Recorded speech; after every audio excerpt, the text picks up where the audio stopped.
Hi, good evening, everyone. Thank you for joining us for today's session. As you know, today we are talking about machine learning paradigm, application, use case, and accessibility. Today we have with us Debya Som. Debya Som is an expert in the domain.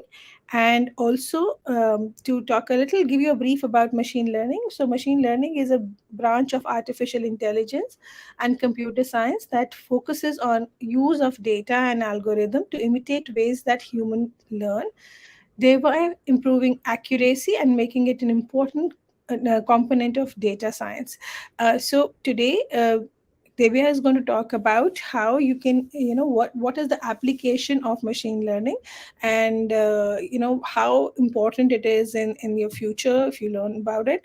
And we'll go from there. And in the introductory session, it is all about knowing machine learning well. So thank you, Devya, for joining us today. Yeah. So I'm handing over the stage to you. Okay. Yeah. Thank you. Thank you so much for the introduction. Let me pull up my screen and carry on from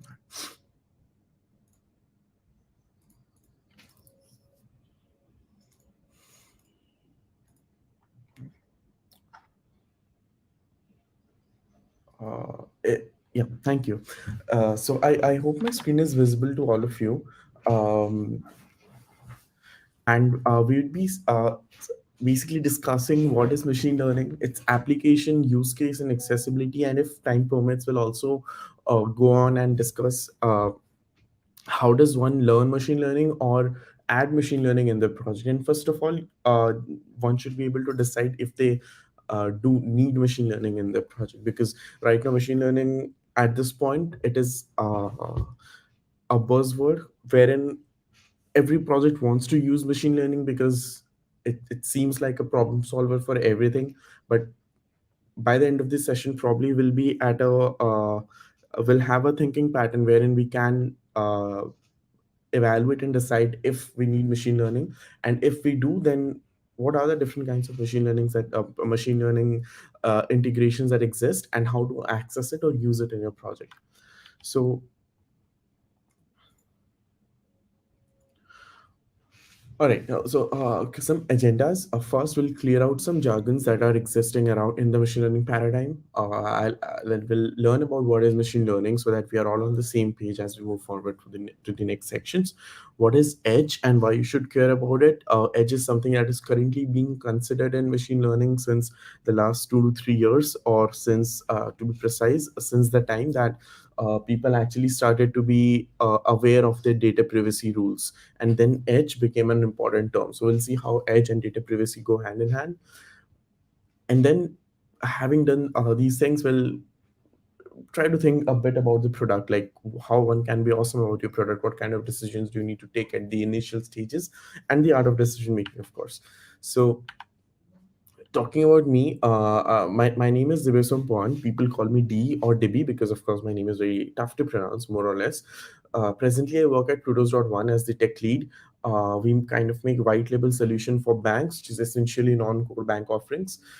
For a better part of the last 2 years, I used to work at Kiddo, a startup based in France for separated couples, which helps in raising their kids, in easy terms, co-parenting. When I'm not mentoring, uh, people normally find me hanging out with my pets. Also, this is my LinkedIn QR code. You can just scan it, so that if you want to connect with me on LinkedIn. Anyways, starting with the first um, agenda of the day. This slide might not be making a lot of sense. Like, hold on to that thought. So,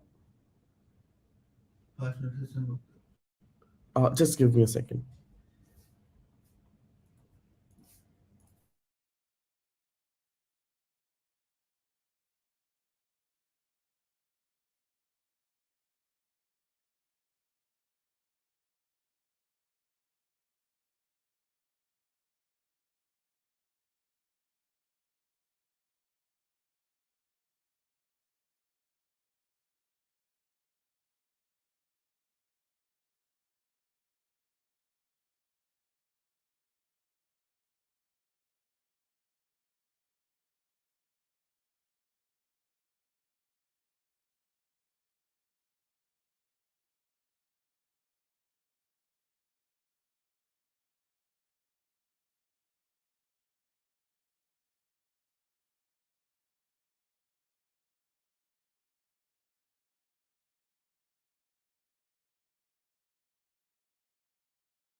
Hello, hi everyone.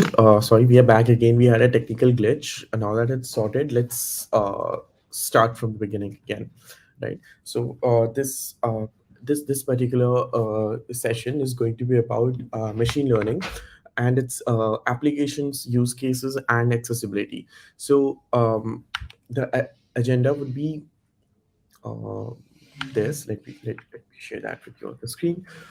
So the a couple of things. First, we'll clear some jargons that exist in the machine learning paradigm. Second, we'll make sure that all of us know what is machine learning so that we are on the same page when we go to the next sections.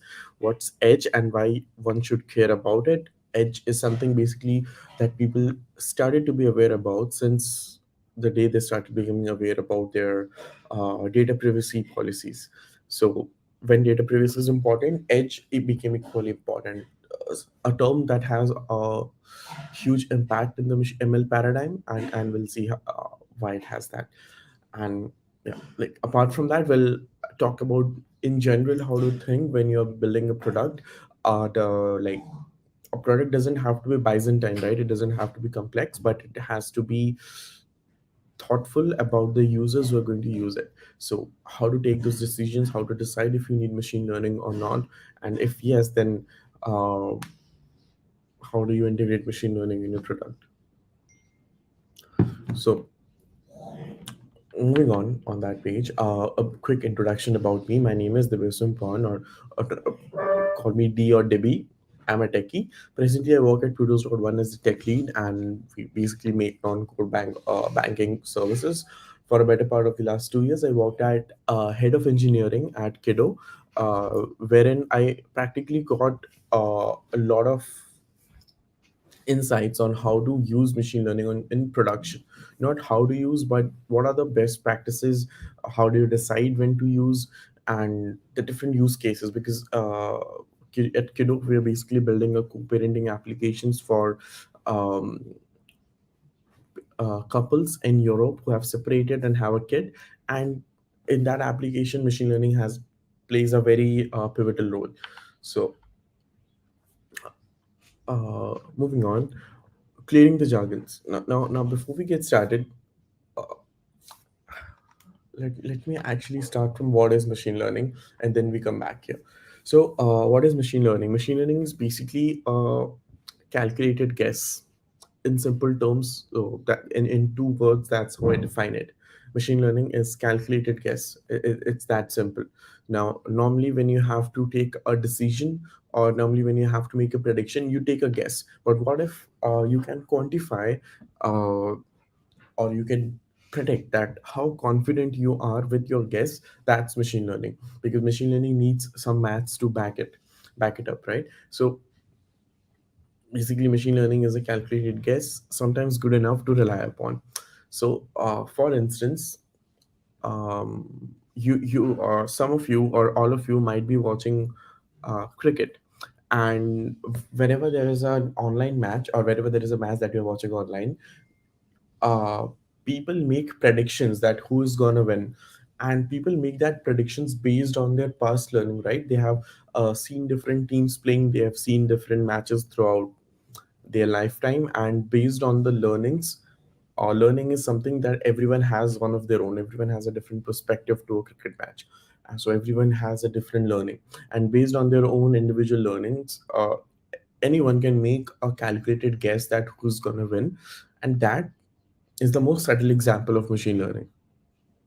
So if you think about how machine learning came into existence, basically, uh, a few decades ago, neuroscientists came up with an idea that if there is an infant, and that infant is shown or exposed to a lot of pictures of, let's say, apples and oranges, then after seeing a couple of hundred pictures, the that infant can actually start distinguishing that, hey, this is apple and these pictures are oranges. And that learning, or that methodology, could be applied to uh, real world examples, or maybe to computer programs. For example, what if we could develop a computer program which could be shown a couple of hundred images, few of them are apples and few of them are oranges, and with every image that is being exposed, we tell the computer program that this was an apple and that was an orange. So after seeing a couple of hundred images, probably, uh, based on its own learning, the computer program can make a decision that, okay, this picture, a picture that has never been shown to the model, never been shown to the program yet, it can make a prediction on that this is an apple, and it is 90% sure about it. So or probably this is an orange and it's 85% sure about it. So that's how machine learning works. Basically, we expose a lot of information to a computer program, and then the model is mathematically built in a way that it can understands or take some learnings from it, and then process it and make a prediction on an unseen image. So to explain it in a more pictorial manner, let me put up my screen.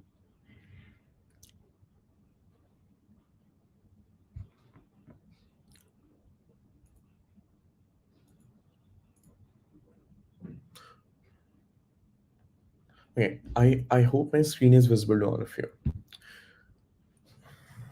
Cool. So uh, let's say that this is a machine learning model, and right now it's blank. It doesn't have any intelligence. It's a basic computer program or a model that knows nothing about the world. For example, consider an infant that knows nothing about the world. That's the stage of an initial machine learning model. uh, what we do here is basically we take a couple of pictures of apples and oranges, and maybe, let's say, a total of 1000 pictures, or of combined, like some are apples, some are oranges, some pictures could have both apples and oranges. But in every picture we have labeled that this is an orange and this is an apple. Every picture has its own labeling attached to it. Now, basically, um, all this entire set of 1000 pictures is fed into the computer program. This process of feeding the entire batch of images or data into the machine learning model is called an epoch. Something, a term just to be aware about in machine learning. Once your entire batch of pictures has been fed into the model, is called an epoch, and this epoch is repeated around 100 to 1000 times, or maybe some people even repeat it up to 10K or a million times. That actually depends upon your uh, how humongous your data set is. So if you're not happy with the results, pass it again.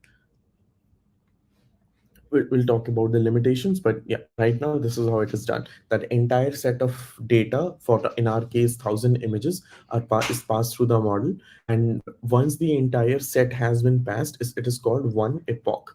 And then that process is repeated 100 1K or 10K times, depends. And these are I'm just throwing random numbers, so it's not like you have to do 100. You could even do 99, you could even do 57. So basically, whenever data is being passed, you get a graph of what are the different learnings of the model out of it. At any point that you feel there is some kind of convergence, you can stop. So there is never a need to actually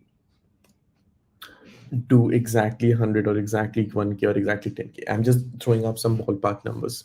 Anyways, so we passed a couple of images, and now the machine learning model basically has a lot of layers, or you can say matrices in which it processes the data. Some kind of magic happens. I'll just draw a magic wand to represent that. And at the end, the model gets a couple of weights.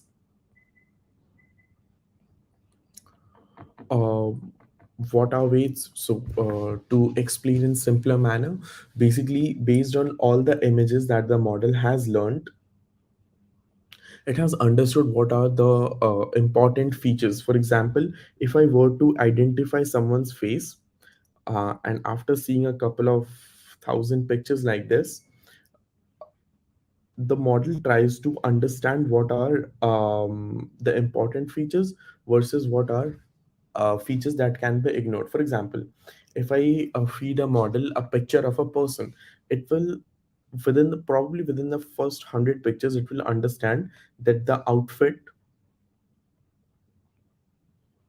is not important, because probably in the first 100 pictures it will see that the outfit more or less changes in almost every picture, because every picture is of a different individual, so it changes. So outfit is definitely not important. But what are important? Probably the placements or the position of the eyes, the structure of the nose, maybe their hairstyle, maybe the position of their mouth, or things that are consistent through different images, or these are certain facial features that every face has. And if a particular part of an image has these couple of features, then it is definitely a face. So when we feed a couple of a set of data to a machine learning model, for example, here I'm trying to draw a couple of images, which every image has pictures of different people. So let's say this particular person is present in this picture, some more random pictures in here, and same for the rest of the 100 pictures. So maybe 1,000 pictures that we have.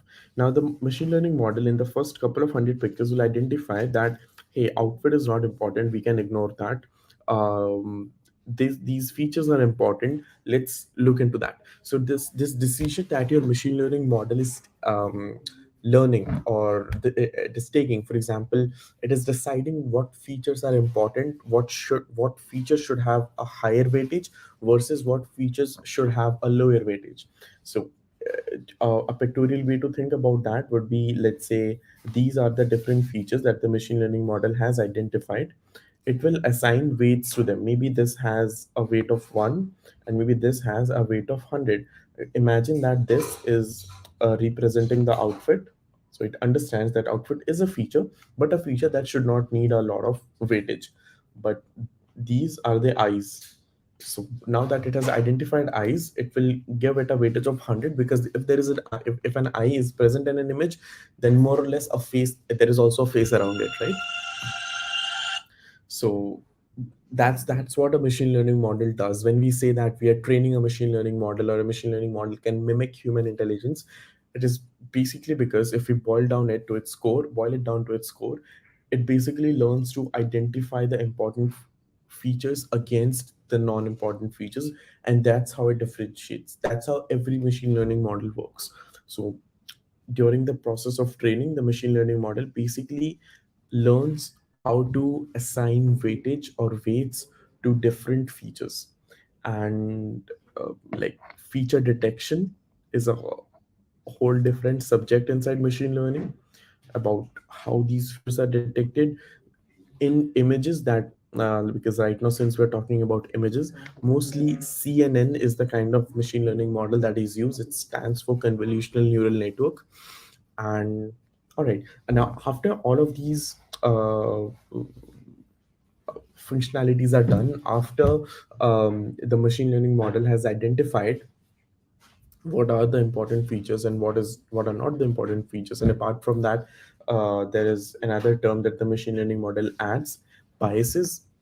Some data sets are biased, and to work with that, we should be aware about what are the different biases in our machine learning model. So based on that, all those learnings or all those weights of which feature has what kind of weight is technically called weights in machine learning. Your model stores that as a weightage, and these this is what allows any machine learning model to identify whatever domain or task it is assigned to. So now to summarize it down, basically you have a couple of images of apples and oranges. You feed it to a machine learning model. This machine learning model has some kind of statistical distribution of different graphs and layers inside it, through which it is identifying and layering different weights or different features, and based on those statistical images it is finding out which weights are important versus which are not. And more complex this arrangement of statistical weights inside the model, the better the model is. So more complex weights, better model. If you want to relate to that example, I can give you a pictorial representation to understand. Imagine you have a ceiling fan at your place, and every ceiling fan has a regulator or a knob attached to it to control its speed, right? So let's say every knob for a ceiling fan has every ceiling fan has a knob like this, and these knobs generally have divisions like this: 0, 1, 2, 3, 4, 5, where 0 is stop and 1 is, well, better than stop, and 5 is the max, right? The max rotation speed. So in this knob, how much control do you have over the speed of the fan? Either you can stop it, or you have one, two, three, four, five different levels of speed. So let's say at this speed you get 10 rotations per second, and in here you get 50 rotations per second. What if 30 is too fast for you? You feel too cold. You feel that the fan is too fast when it is at 3, and that is technically 30 rotations per second, and it's too slow when it is at 2. It is too you feel too slow at 2 and you feel too fast at 3. You want something in between that. The sweet spot is between that. So how do you do that? Right now you cannot, because this knob simply doesn't give you that control or that resolution of getting into that sweet spot, because it can only work at either 30 rotations per second or 20 rotations per second. Now what if I tell you that I give you another knob? So you make a call to your mechanic or your electrician, and you get another knob attached to that fan. So this knob again has its 0, 1, 2, 3, 4, and 5 divisions. And now what you have is technically two knobs which together control your fan. And now you do not have a choice of 0 to 5, but you have a choice of 0 to 25. How so? Because maybe you set the first knob at 1, and then you can set that first knob at 1, and then you have 5 decimal points of collection inside it. So you set the first knob at 1, and then you can set the other knob at 1, 2, 3, 4, 5. So you have 5 different possibilities when your first knob is at 1. You have 5 different possibilities when your second knob is at 2, first knob is at 2. Again you have 5 different possibilities in this second knob when your first knob is at 3. Same for 4 and 5. So now you have 25 different levels of control. Now let's say earlier you used to feel that 2 and 3, 2 is too slow for you, 3 is too fast for you. Now between 2 and 3 you get 5 different choices through the second knob. And now imagine the amount of control that you get through 3, 4, 5, 6, and then maybe 1 billion knobs. Imagine the level of control that you will get when you have 1 billion knobs, wherein for between every 0 and 1, or every two divisions, for every two divisions in your first knob, you basically get 1 billion choices. That is how machine learning works. Each of these knobs, consider it a weight that the machine learning model is trying to adjust to identify the patterns that your data has. For example, you are sending it pictures of apples and oranges, or let's say cats and dogs. We have talked about apples and oranges for too long now. Let's imagine that we have pictures of cats and dogs. So what are the different features that a model could use to identify cats versus dogs? Maybe their ears, maybe their paws, their tail, their body structure, their physique, height. Obviously the model will not be aware of its weight because it is calculating from pictures. Now let's say all of these features that we identified, the ears, their paws and other things like that, the machine learning model uses this statistical knowledge of the what we understood, or the anecdote that we understood through these examples of knobs. That is how the model understands through weights. So instead of knobs, the machine learning model has something called layers inside it. Every layer has a couple of nodes, and it adjusts the weights of that nodes to understand or match the pattern. For example, how the model works is initially you feed it a picture of a dog and you say that it is a dog. Now the model will best try to adjust all of its knobs, all the 1 billion knobs that it has, and it will try to make a prediction as close to a dog as possible. If it is successful, it it will say that these weights are successfully trained. If it is not successful, it will repeat the process again and pass all the images all over again. That is how a model basically learns. And this example of knob is exactly how a model tries to identify how to assign weights to a particular uh, data set or image, you can say. Now I think that probably puts us in a on a page wherein we understand what is machine learning and how machine learning models think or work. And this particular diagram here is a summary of what are the important terms that you need to be aware about. In our real life or in our day-to-day life, we use the term accuracy and precision without as if they are synonymous to each other, right? But they're actually not. Accurate means saying something that is very close to the ground truth.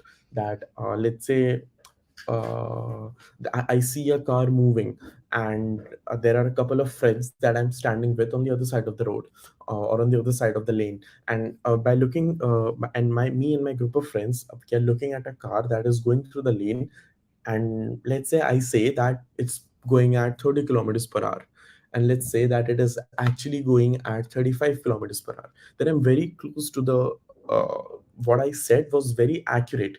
Accurate meaning I'm very close to the real or ground truth. The reality in machine learning, it is called ground truth, right? And when the prediction that you're making, or the calculated guess that your model is taking, if it is very close to reality, or if it is almost true, then it is called accurate. Precise means, let's say, as I said, I'm standing with a group of my friends, and all of my friends say 30 kilometers per hour. Maybe all of us are wrong. Let's say all of us say 10 kilometers per hour. Like all of us have a similar prediction, but we are all wrong. But that is called precise or precision. Like what we are saying is very close to what all of us are saying, but it is not close to the ground truth, which is somewhere here. But our predictions are still close enough. And this is called precise and accurate. When when all of my friends, let's say, we unanimously agree that the car is moving at somewhere between 30 to 35 kilometers per hour, and all of us agree to that, so we are both precise and accurate. So precise meaning there is similarity to all your predictions that you are taking. Accurate meaning your prediction is very close to the real truth. And precise and accurate meaning you're exceptional, or your model is exceptional, right? This third diagram, or the second diagram on the first row, is what differentiates like in machine learning, a model is never good or bad. It's either usable or not usable, right? So this precise and accurate is what makes a model usable. Now, I have an unorthodox take about it. Machine learning as a discipline has the most humongous gap between research and industry.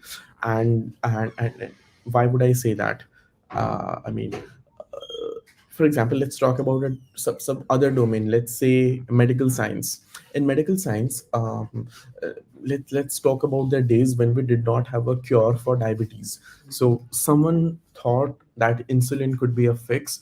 They made the product chemically, or however they harvested it, or however insulin is harvested, and then it was used on a couple of people. The results were noted down, the required corrections were done, and sooner or later insulin was sent out to the market, and it does exactly what it is intended to do. It cures diabetes. Now, in any domain, whenever there is an invention, it is tried and tested, and it goes to the market, and it does exactly what it is supposed to do. For example, insulin, it cures diabetes. A tube light at my place, it lights up the home. A fan, it blows air towards you. So these kind of inventions do exactly what they're intended to do. Like the creator, their manufacturer, everyone is 100% sure that it is going to do exactly what they've built it for. But that's not the case in machine learning. In machine learning, there is all machine learning is all about making a calculated guess. You can never be sure what your model is going to do, and if it is going to do that at all, because there is a lot of fuzziness. Fuzziness. Fuzziness is a term that we use to represent this calculated guess in machine learning. Now, my unorthodox take is, imagine YouTube. In YouTube, you watch probably hundreds and hundreds of videos over a month, and almost every day, or I would say every day, YouTube actually suggests you videos which you're very likely to watch, and you end up liking it. So my point being, YouTube knows your behavior or your pattern of liking things. It knows what you like versus what you will not like, and then it recommends on your feeds hundreds of videos which you are most likely to love watching, and that is how it understands your behavior. This is something in machine learning that is called a recommendation system.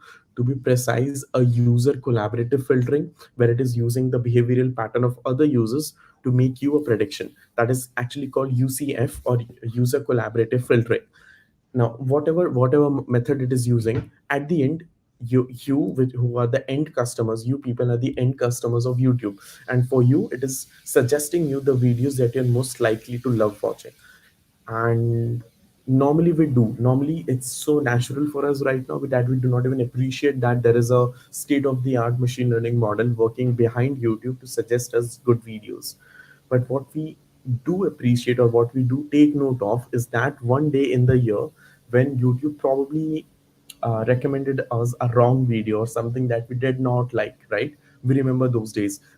Suddenly, out of, in our YouTube, we get a polar bear video. Maybe just giving an example, something that you find out of the blue, something that you do not like. You remember those days, that this was the day that YouTube suggested me a video that I did not like.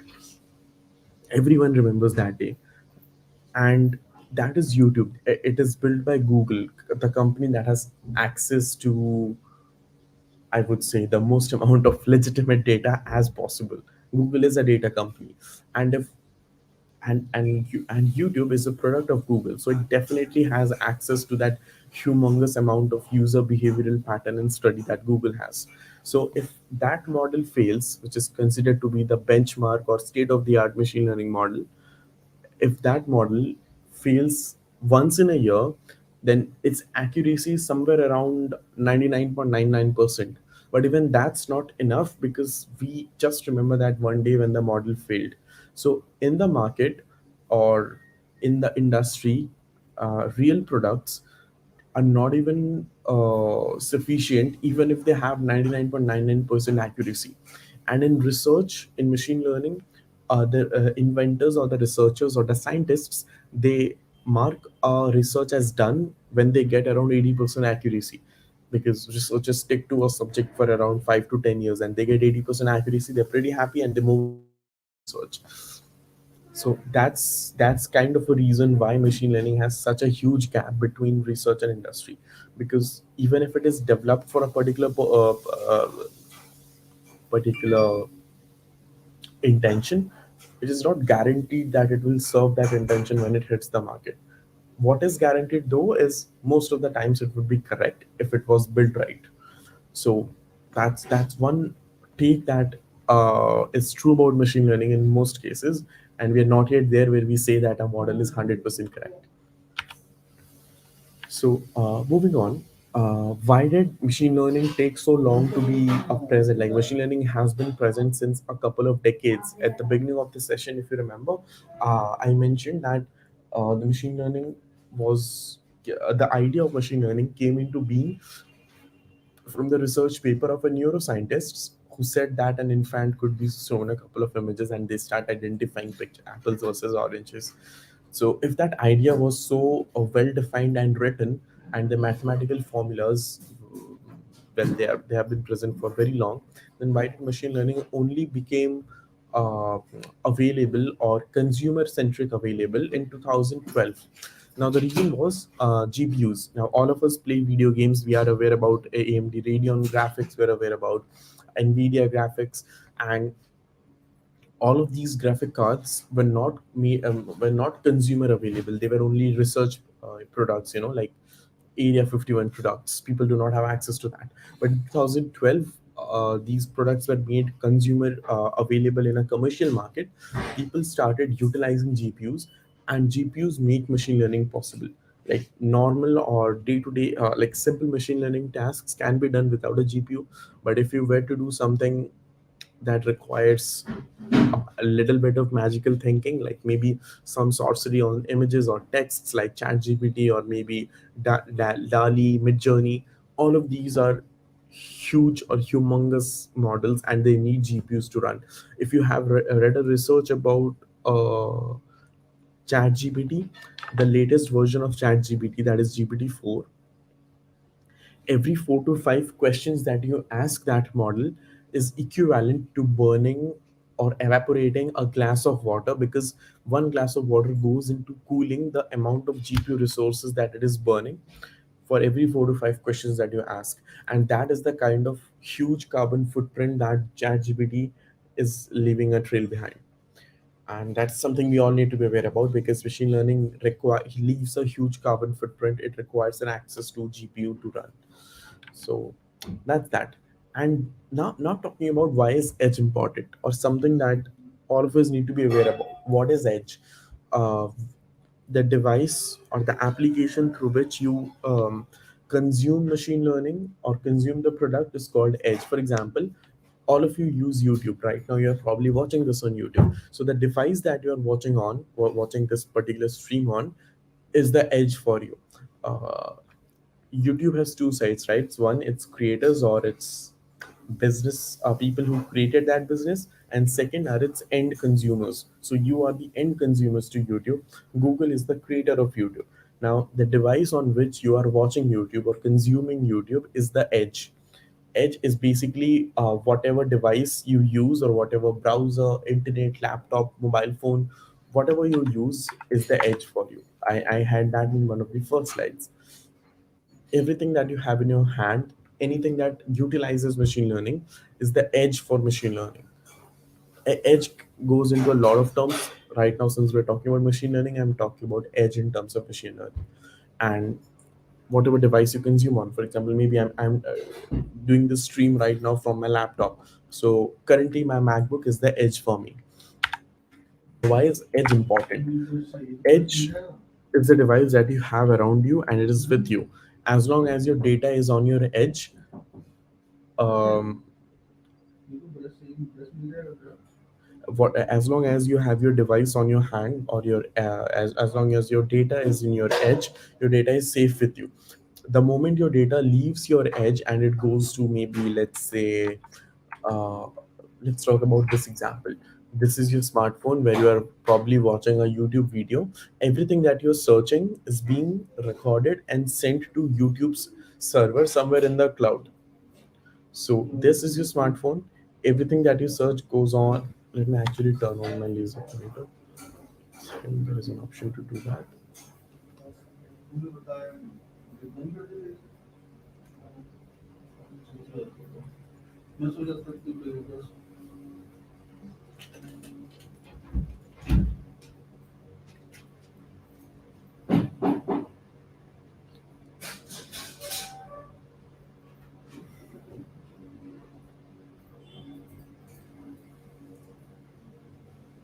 All right.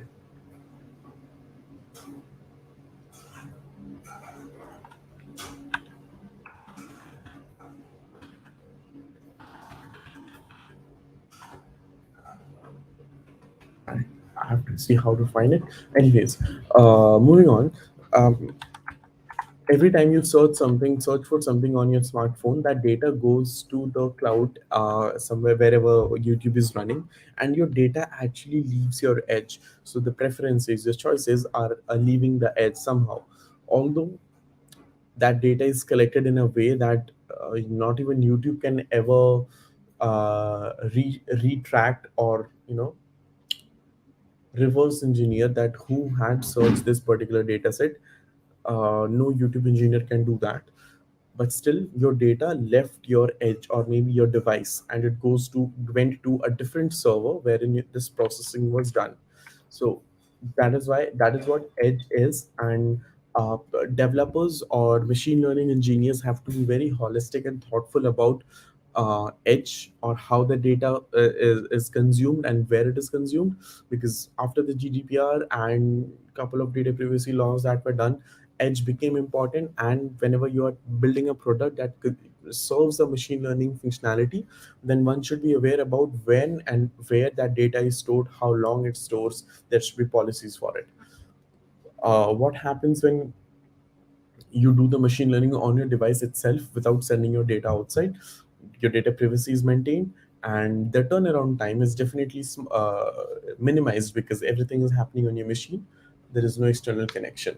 Reasons not to choose edge can be, for example, running a model like ChatGPT. It can definitely not run on a smartphone. It requires access to a humongous GPU or a graphic processing unit to run it. So you cannot run huge models or huge language models on your smartphone. It has to run in cloud where it has access to real GPUs, unparalleled computation, and easier updates, right? You can update your machine learning model because you do not have to send out an update to a phone and update their package. You can just swap your models and people do not even need to be aware about it. So those are some advantages of using machine learning outside the edge. And finally, to summarize it all, that what we have learned, machine learning is definitely very fascinating. Machine learning seems to solve almost all the problems that exist, but that's an overrated statement. By all means, machine learning cannot solve everything. Some things are done conventionally, some things are done whenever there is fuzziness in your decision. Machine learning is probably the right tool for you. So to say, like this is a simple uh, cannot find my cursor. Okay, this is a very simple uh, saying that I remember whenever I'm creating a product, whenever I'm architecting the solution for a product. I always keep in mind that religion is greater than the God. How that implicates me and my decisions in the product is, uh, the product is greater than the code. Religion is greater than the God, and the product is greater than the code. So think of the product, think of your end customers. Do not think of the code. You do not need the most complex algorithm to solve everything. Probably it can be done in a more simpler way. As long as your product works, as long as you are able to deliver the core offerings that your product has made commitments for, you are good enough, right? You do not need to use the most complex machine learning model to do it. Like, maybe your problem is solved via GPT-3 and not GPT-4. Like GPT-4, yeah, definitely it can solve your problem, but it's an overkill. Maybe GPT-3 is enough, maybe GPT 2.5 was enough. So think that way. That is basically what this first line suggests. Product is greater than the code. Take the most viable solution or the most uh, bare minimum and see if it requires scaling.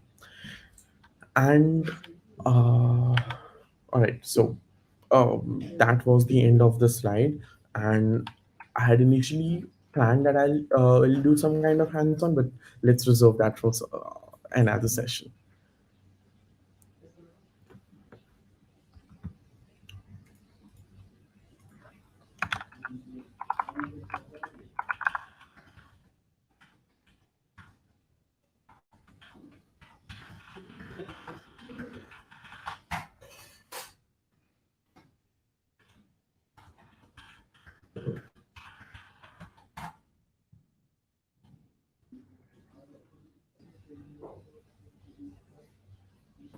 Hi, thank you so much, Divya. We indeed, I mean, for a person like me, also, it is a very enlightening and in a very light, way that you have explained the whole concept of machine learning to us. And what we can do is maybe in some time from now, we can plan an elaborate session, a hands-on session, Yeah, and yeah, where you can also guide us on how to work on machine learning. exactly. Yeah. Thank you so much for your time, and we look forward for your more sessions from now. Thank you so much. Yeah, thank you. Thanks for having me. Bye. Thanks.